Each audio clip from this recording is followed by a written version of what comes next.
Subscribe and share my channel Sudarsana.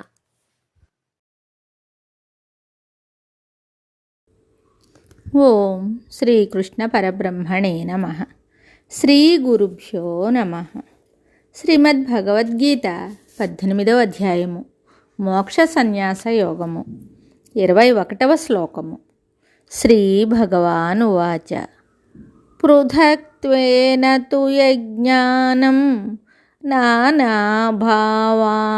పృథగ్విధాన్ వేత్తి సర్వేషు భూతేషు తజ్ఞానం విద్ధి రాజసం. పృథక్త్వేన తు యజ్ఞానం నానాభావాన్ పృథగ్విధాన్ వేత్తి సర్వేషు భూతేషు తజ్ఞానం విద్ధి రాజసం.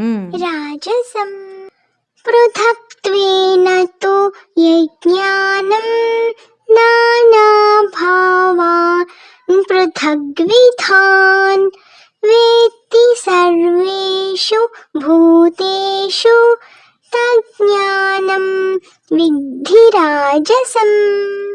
ఈ శ్లోకమునకు భావము భగవానుడు చెప్తున్నాడు. ఏ జ్ఞానము వలన మనుజుడు సమస్త ప్రాణులందును వేరువేరు విధములుగానున్న అనేక జీవులను వేరువేరుగా తెలుసుకొనుచున్నాడో అట్టి జ్ఞానమును రాజస జ్ఞానమని తెలుసుకొనుము. ప్రపంచమును గల ప్రాణులలో వీడు వేరు అని ఈ ప్రకారముగా అనేకత్వమును చూచుట ఉత్తమ జ్ఞానము కాదు, అది రాజసమే అగును. అట్టి జ్ఞానము కలవారు ఒక వ్యక్తిని చూచినప్పుడు అతని గుణమును చూస్తారే కానీ ఆత్మను కాదు. కనుకనే వారు వ్యక్తులలో భిన్నత్వమును చూస్తారు.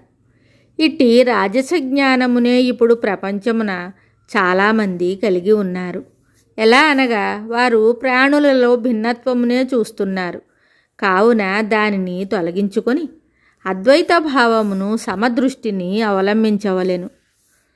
మరి ఒక శ్లోకముతో మళ్ళీ కలుద్దాం. శుభం. Subscribe and share my channel Sudarsana.